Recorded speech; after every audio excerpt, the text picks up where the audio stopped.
In 2012, 4chan's/B board was a digital wasteland of memes, flash-in-the-pan jokes, and relentless noise.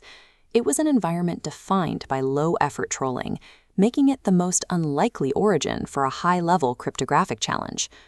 On January 4th, an anonymous user named 3301 posted a single image. The message was a direct challenge, stating they were looking for highly intelligent individuals and inviting anyone who could find the hidden message to begin the search. Within minutes, participants found that the image was more than a static graphic. Opening the file in a text editor revealed a readable string of text appending directly to the end of the image code. This diagram illustrates steganography, the technique of hiding data inside other files. To progress, users had to use a tool called outguess to extract information embedded within the noise of the original image's pixels. That extraction led to a maze of subreddits, book ciphers, and even a physical phone number. Anyone who called the line heard a pre-recorded voice providing the next set of instructions. The speed and precision of these technical hurdles immediately separated this from a standard internet prank. This was a highly deliberate sequence that required a specific, advanced toolkit to navigate. The digital trail eventually culminated in a website with a ticking countdown. When the timer reached 0, the page updated with a list of 14 tenographic coordinates. This map shows the scope of the operation.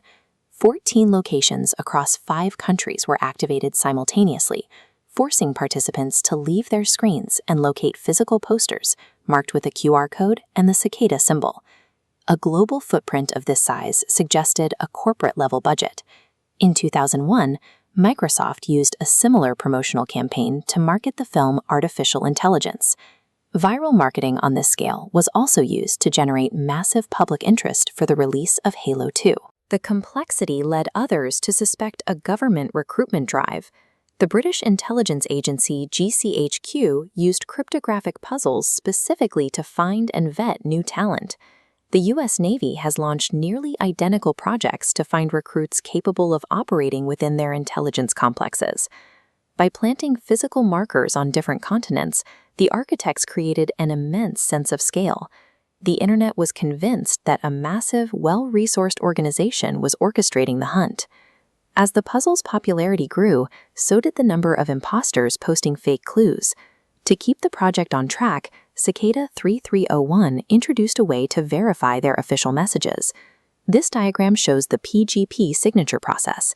These signatures acted as a digital wax seal, ensuring that every subsequent message was validated and officially from the source. In 2014, the challenge shifted toward the Liber Primus, a 74-page book written almost entirely in an original runic alphabet. The translated portions of the book reveal a complex manifesto.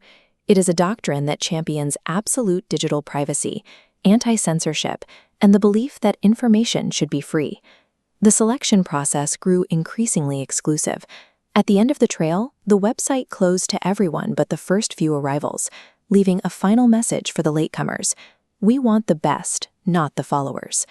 The extreme technical difficulty and the total absence of a product reveal that this was a filtration system designed to find individuals who shared a very specific technical and ideological profile. A handful of winners who survived the final cut were eventually contacted via email and given a new destination. They were invited to a private forum on the dark web. There, they found a small, decentralized collective of activists known as cypherpunks. The recruits were given a single task: work together as a collective to develop open-source, privacy-focused software that could put the group's ideology into practice. After months of solving high-stakes riddles and chasing global coordinates, the winners reached the end of the funnel, only to find a request for unpaid software development. The momentum quickly faded. Without the excitement of a puzzle to solve, the genius recruits lost interest in the development work, and the forum was eventually abandoned. By 2013, communication from the organizers went cold. The few remaining winners were told to be patient, but the silence became permanent. To understand how a small group of activists convinced the world they were a global shadow organization, you have to look at the location of the physical posters. This map shows the proximity to international airports. Not a single poster was located more than an hour away from a major terminal. A single individual with a travel budget or a small network using the gig economy could easily place these markers themselves. Cicada and the 301 was a masterclass in human psychology. Using nothing but basic cryptography and an understanding of internet culture, a few anonymous individuals built a myth that successfully convinced the world of their global reach.